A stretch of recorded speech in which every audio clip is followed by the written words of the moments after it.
I had just returned from flying emergency relief supplies to a wildfire zone when I found a fluorescent pink notice taped to my Jeep windshield. The wind hadn't even cooled the hood down yet. Parking violation, it read in loopy handwriting that looked like it had been practiced in front of a mirror. The offense being parked in my own driveway. Right underneath it in permanent marker someone had scribbled, "Try reading the rules, soldier boy." I didn't even need to flip it over. Only one person in this neighborhood signed notes with hearts over their eyes. Karen. That was the moment I decided if she didn't want me parking my Jeep, fine, I just land the helicopter instead. It all started 2 weeks earlier when I bought the Jeep. Nothing flashy, just a rugged olive green Wrangler with a tow winch, all-terrain tires, and a bumper sticker that said, "I brake for Medvac."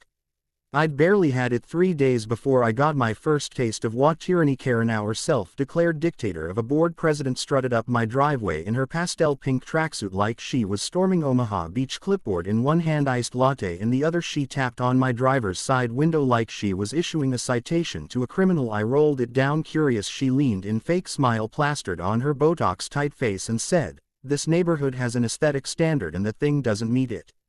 I thought she was kidding at first. I genuinely chuckled. That was a mistake. Karen's eyes narrowed like I'd insulted her poodle. She snapped a photo of my Jeep, jotted something on her notepad, and walked off without another word. By dinner, an email from the WA had arrived. Subject: urgent compliance issue. They wanted me to relocate the unsightly vehicle from view, suggesting I store it in a covered garage or appropriate off-site facility. I replied with a simple question: does my driveway count as unsightly or just my service record? That response didn't go over well. The next morning my mailbox had a thick envelope filled with WA code violations I'd never seen before. Some were laughable: no visible decals, no utility racks, no parked vehicles over 72 in high for more than 4 hours. It was like they'd invented rules overnight just to get under my skin. But I wasn't the only target. Talking to the neighbors, I learned Karen had fined a retired firefighter for parking his vintage Chevy pickup too close to his curb, and even demanded a veteran down the block repaint his American flag-themed mailbox because it clashed with the community color palette. Most of my neighbors were good people: teachers, small business owners, a few retirees, but they all had the same look in their eyes when Karen's name came up. Exhausted and quietly terrified, she wielded power with a clipboard and a phone line to the towing company like she was running some suburban version of a police state. And the worst part, she wasn't even elected. She'd just been around long enough, steamrolled enough people, and scared off the rest until nobody ran against her anymore. That kind of power breeds a very special kind of entitlement. Still, I figured I could ignore her. I wasn't trying to pick a fight. I parked the Jeep as far into the driveway as I could, nose practically kissing my garage door. I even turned it around so the decals weren't visible from the street. It didn't matter. One night I came back late from a medevac drill and found the Jeep gone. At first I thought it had been stolen. I was halfway dialing 911 when I noticed a fresh pink slip fluttering on the ground where my front tire had been. HOA vehicle removal, emergency lane obstruction. My driveway, my property. They towed my vehicle while I was away on active duty drills. That was when something in me snapped, not in a rageful way but in a surgical, deliberate kind of way. I walked into my garage, past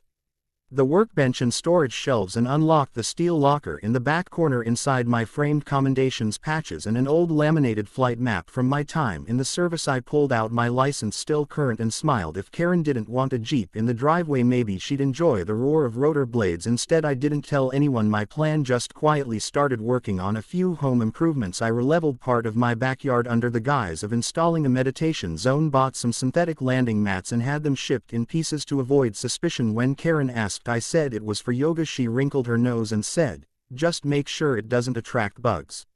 That week I drove to the regional area strip where my buddy Jeff worked maintenance for private aircraft. We got to talking about FAA regulations, low-impact helipads, and the legalities of takeoff and landing on private land in a semi-rural zone like ours. Turns out, as long as I wasn't interfering with wildlife flight paths or other homes and had the proper permits, I could absolutely land a helicopter in my yard. So I filed for a short-term experimental air operations permit, listed myself as a medical responder with air evac background, provided copies of my certification, and walked out of City Hall with a signed document that made one thing very clear: I wasn't breaking the law, I was just flying above it. By the time the Jeep was finally returned, dinged up, scratched, and with a broken side mirror, I wasn't angry, I was focused. I filmed the damage, documented the retrieval process, and uploaded a calm, matter-of-fact video online titled, "Ho illegally towed my vehicle while I was serving, so I'm taking another route." The internet ate it up. Hundreds of comments poured in with stories of petty WA dictators, parking wars, and revenge suggestions. One guy offered to send me landing lights. Another said, "Land that bird and let Karen know what altitude authority really looks like."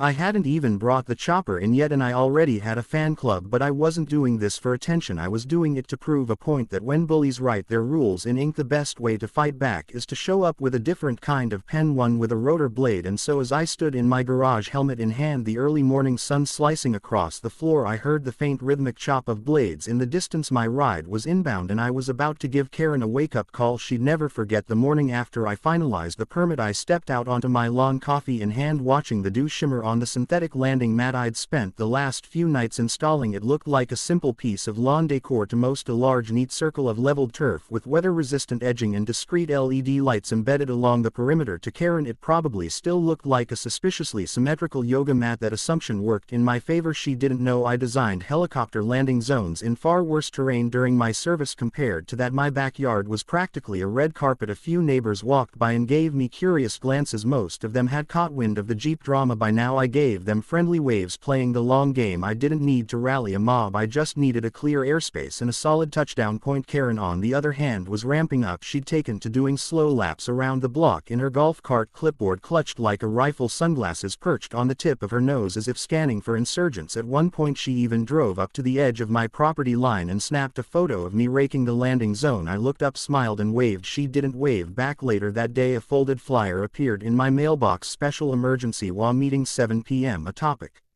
unauthorized property modifications and possible aviation threats. The phrase aviation threats made me laugh so hard I almost dropped my sandwich. I could practically hear her panic, imagining the chaos of her pastel utopia shattered by the sound of rotor blades. It was almost poetic. I decided to attend the meeting dressed neatly, polite as ever. The community room was already packed. Residents had shown up in numbers I hadn't seen before, probably because word had spread about Karen's increasingly erratic behavior. I took a seat near the back, not saying much. Karen stood at the front like she was commanding a courtroom, laying out a slideshow of blurry surveillance-style photos, me digging laying mats, even a zoomed-in shot of me holding a clipboard. She spoke as if I were building a missile silo. This is a safety issue, she declared. We cannot allow military-style operations in a peaceful, family-oriented community. The children could be traumatized, the pets might bolt, the property values could plummet. A man in the second row raised his hand. Didn't he serve in the Air Force or something? Army, I corrected gently, standing in. Technically I flew medevac in the Army's aviation branch. There was a murmur of approval. Karen's face pinched like she'd bitten into a lemon. Another resident, a retired nurse named Angela, chimed in: so wait, you're saying he's qualified to land helicopters and you're worried about kids being traumatized by what noise? Karen snapped. The WA has the right to protect neighborhood character. I held up a copy of the air operations permit, and the FAA has the right to permit qualified pilots to land on private property under specific conditions, which I meet. Everything I've done is within my legal rights. There was a moment of silence. Karen turned redder than the WA logo. She tried to pivot, rambling about noise ordinances and possible air pollution, but the crowd wasn't buying it. I didn't need to say another word. I'd let the permit and her own paranoia do the talking. After the meeting, a few neighbors came up to shake my hand. Some offered to help paint lines for the pad or help with camera coverage for landing. One guy even said his teenage son was interested in aviation and asked if he could watch the first landing. I agreed, telling him it might be sooner than he thought. Over the next few days I tightened up the setup. I installed a windsock, a small weatherproof radio beacon, and marked out a safe viewing area for anyone curious. I even ordered a collapsible landing zone active sign just to drive the point home. I didn't want drama, I wanted precision. I wanted everything clean, clear, and above reproach. Then came the call from my old flight buddy Jason, who ran a private air logistics company nearby. He had an old Bell 206 sitting in the hangar, not pretty but legal, reliable, and light enough to touch down without kicking up debris. I asked him if he could swing by this weekend. His answer was short: you fueling it or should I? I fueled it the night before the landing. I parked the Jeep squarely in the middle of my driveway again, just for old time's sake. Karen didn't disappoint. Around midnight I saw her outside, pacing in front of it, phone pressed to her ear. I watched from the upstairs window, sipping hot cocoa like it was a scene from a sitcom. Eventually she stormed off, defeated for the moment. By sunrise everything was ready. I wore my flight jacket not to flex but because it was chilly and sentimental. The neighbors started gathering casually, pretending to do yard work or walk dogs. A few brought lawn chairs. Karen emerged from her home like a general inspecting a battlefield, eyes darting, face tight. She tried to pretend nothing was happening, but her neck kept craning toward the sound that was slowly rising in the distance, the unmistakable womp womp womp of rotor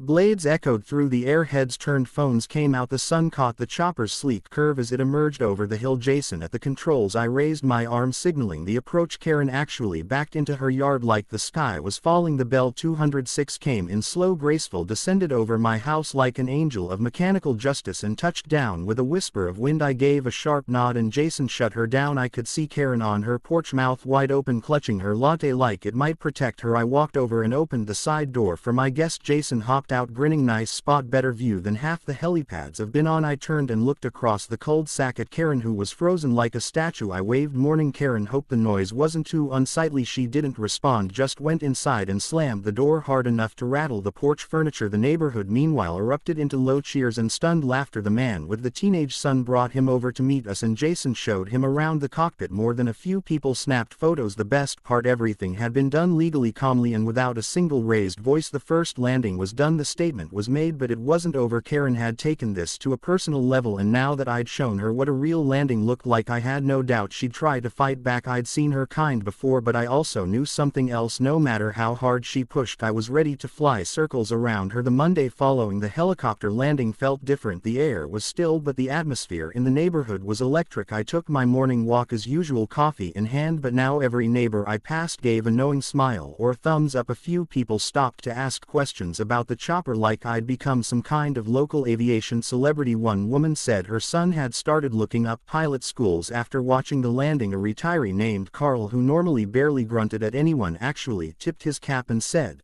"That was the most excitement we've had since the 4th of July parade got cancelled." The mood was shifting for once. The fear of the HOA was loosening its grip, and it was all thanks to a legal, non-aggressive act of defiance that Karen never saw coming. Of course, she didn't stay quiet for long. By that afternoon she'd already posted a furious letter on the HOA bulletin board titled, "The Sky Menace and Its Consequences."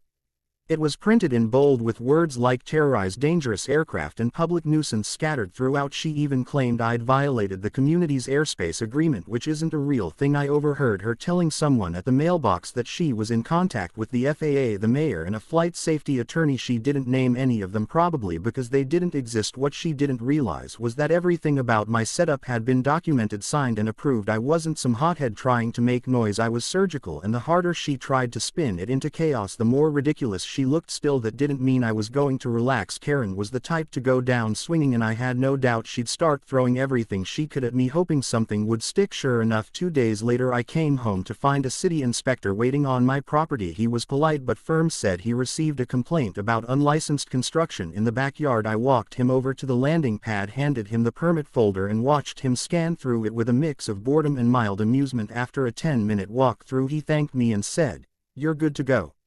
Honestly, I think she just wasted both our time. That evening Karen pulled her next stunt. She marched around the neighborhood, collecting signatures for a new motion that would ban any aerial vehicles or aircraft-related activity from HOA grounds. It sounded dramatic, but the key word was grounds. She didn't have jurisdiction over private backyards. When she realized that loophole, she tried to pivot again. She proposed a rule change that would limit noise decibel levels between 8 o'clock a.m. and 8 o'clock p.m., specifically referencing rotor-based noise sources. Most people saw through it immediately. One guy asked if that meant they'd have to ban lawnmowers. Another joked that Carl's snoring would violate it. To her credit, Karen wasn't stupid, just stubborn and drunk on power. When the legal channels didn't work, she went for the dramatics. One afternoon, a local reporter showed up on my doorstep, said he'd been tipped off about a renegade pilot disturbing a suburban community. I invited him in, showed him the permits, flight schedule, and even introduced him to a couple neighbors who'd been supportive. He seemed surprised. I offered to take him for a quick loop around the area next time Jason came by. The story that aired the next night was titled "Veteran Pilot vs. HOA Who's Really Out of Line," and featured Karen pacing furiously on her porch while my neighbors applauded the helicopter as it took off again. Needless to say, she wasn't thrilled, but her biggest mistake came when she called the police. It was a Saturday morning. I was helping set up some cones for safety near the edge of the lawn, expecting another landing from Jason. About 30 minutes before touchdown, 2 squad cars pulled up, lights off, and 2 officers approached me. Karen stood across the street, arms folded like she was watching a guilty man get hauled off. The officers were professional but clearly confused. They said there had been a report of illegal aircraft activity and threats to neighborhood safety. I calmly handed over my binder of documents, license, flight logs, FAA permits, and the letter from the city zoning board. They reviewed everything carefully, even called in to verify a couple things. After about 15 minutes, one officer came back over and said, "So you're completely within your rights. We're sorry to bother you, but we had to respond to the call." I nodded, thanked them, and asked if they'd like to meet the pilot. Once he landed, they actually stayed for it. Jason came in smooth as ever, landed without a hitch, and waved at the officers. They ended up chatting with him for 20 minutes, taking a look inside the cockpit, and eventually shook my hand and left. Karen, still watching from across the street, looked like she'd swallowed a cactus. The fallout from that stunt didn't go Karen's way either. A few neighbors had taken video of the entire encounter. They uploaded it online, adding their commentary about how she was wasting emergency resources and escalating a peaceful situation. The story kept gaining traction. People started making memes. My favorite was a picture of a helicopter hovering above a cartoon Karen screaming into a walkie-talkie with the caption, "Code Red, he's airborne again." Another clip showed her confronting a neighbor with a measuring tape, trying to prove the landing pad was too close to a bush. Someone edited in dramatic music and titled it "Karen vs. the Bush: Dawn of Delusion." By now I was flying in once a week, not for the drama but because I could. It was legal, therapeutic, and it kept my flight skills sharp. Jason and I rotated landings, sometimes bringing in small loads of supplies, other times just for the fun of it. Neighbors brought out lawn chairs, kids waved little flags, and one guy even printed shirts that said, "Land it like you mean it." We were basically hosting a suburban air show at this point, but while I was winning the public battle, Karen was simmering beneath the surface. I could feel it, the silence between her public tantrums wasn't surrender, it was build-up. She was plotting something else, something pettier and possibly more dangerous. And sure enough, one morning I found deep scratches across the hood of my Jeep. Not accidental ones, purposeful, deliberate claw marks. No note, no witnesses, no cameras that caught the act, but I knew she wanted me to feel unsafe, like my victories had consequences. What she didn't know was that this only steeled my resolve. I didn't run to the police, I didn't yell, I documented everything quietly, installed 2 new cameras with night vision, and reinforced my property lines with motion sensors. I contacted my lawyer and added the incident to the growing file on HLA harassment and potential civil claims, because this wasn't just a petty neighbor feud anymore. Karen had crossed into something worse: obsession. She wasn't trying to enforce rules anymore, she was trying to win a war she couldn't control, and I had no intention of letting her forget who she picked a fight with, because if Karen thought a few scratches or scare tactics would ground me, she had another thing coming. I wasn't just defending my Jeep anymore, I was defending the sky. It started at 2:17 a.m. with a chime on my phone, an alert from one of the new motion sensors I'd installed around the backyard. I rubbed my eyes, opened the security app, and stared at the grainy black and white footage. The night vision filter made everything ghostly, but I could clearly see a figure moving across the edge of the helipad. Whoever it was crouched down, spray can in hand, and started painting something on the surface. A second figure stood nearby, clearly acting as lookout. I zoomed in and caught a blurry flash of a curly blonde bun and a pink hoodie. Karen, of course it was Karen. I didn't move immediately. I watched the footage for another few minutes, confirming the vandalism, documenting their faces, and noting the time. Then I quietly got dressed, slipped outside through the side door, and recorded the aftermath up close without alerting them. By the time I stepped back inside, they were gone. The next morning I walked outside as if nothing had happened. My neighbors, who had once tiptoed around HOA politics, were now openly taking sides, and more of them were drifting toward mine. I stood at the edge of the helipad, camera rolling, panning over the giant dripping red letters that now defaced the landing mat. They read an "no-fly zone" in big uneven strokes, like a child trying to spell doom with finger paint. I turned the camera on myself and said, "Guess some people didn't get the memo about federal air rights. Stay tuned." Then I walked inside, clipped the footage, and sent it straight to my lawyer. By noon I had the police on site. This time they didn't need convincing. Between the motion sensor footage, the spray paint evidence, and the history of reports I'd already filed, they had enough to open an official investigation into vandalism and trespassing. One of the officers even commented that I had the cleanest documentation he'd ever seen in a neighborhood dispute. They took statements, collected samples from the paint, and promised to follow up. As the patrol car pulled away, Karen watched from across the street with arms crossed and sunglasses on, pretending to water a bush that had been dead for 3 months. She didn't say a word, neither did I, but the fallout came quickly. Word spread fast, and the same neighbors who had cheered during the helicopter landings were now visibly angry. People were tired of the drama, tired of the threats, and tired of Karen. The next HOA meeting was standing room only, and for the first time since I'd moved into the neighborhood, it felt like the majority had finally found their voice. The crowd didn't even wait for Karen to call the meeting to order. A neighbor named Linda stood up and said, "We're done, we want to vote now." Karen tried to protest, claimed it was a legal procedure, that the board needed notice, but someone in the back shouted, "So give us the notice, we'll be back tomorrow." Another voice said, "Or we just call the state attorney general and ask how you've been running this HOA without elections." Karen fumbled for control, but it was already gone that night. Half the board resigned, the other half scheduled an emergency re-election meeting for the following week. Karen had always ruled by fear and silence, but once the silence broke, it was like watching a dam collapse. Neighbors who had never spoken up were now openly sharing horror stories: fines for bird feeders, complaints about driveway chalk, threats for leaving trash cans visible for more than 12 minutes after collection. Someone even read aloud an email Karen had sent demanding that children not shriek or laugh excessively outdoors after 6 o'clock p.m. It was absurd and everyone knew it. Still, Karen wasn't finished. The following weekend, as I prepped for another landing, I noticed something odd near the edge of the pad: folding chairs, orange cones, a flimsy "do not enter" sign zip-tied to a garden stake. It looked more like a toddler's attempt at crowd control than an actual blockade, but I knew exactly who had put it there. It was a desperate move, a last-minute stunt to make it look like the community had rejected the helicopter use. I considered moving the cones myself, but instead I made a call. 10 minutes later, 2 patrol cars rolled up again. I waved them over, explained the situation, and showed them the permit. The officers didn't just clear the blockade, they actually helped me move it off the lawn. I thanked them, and one of them laughed and said, "Honestly, this is way more fun than writing speeding tickets."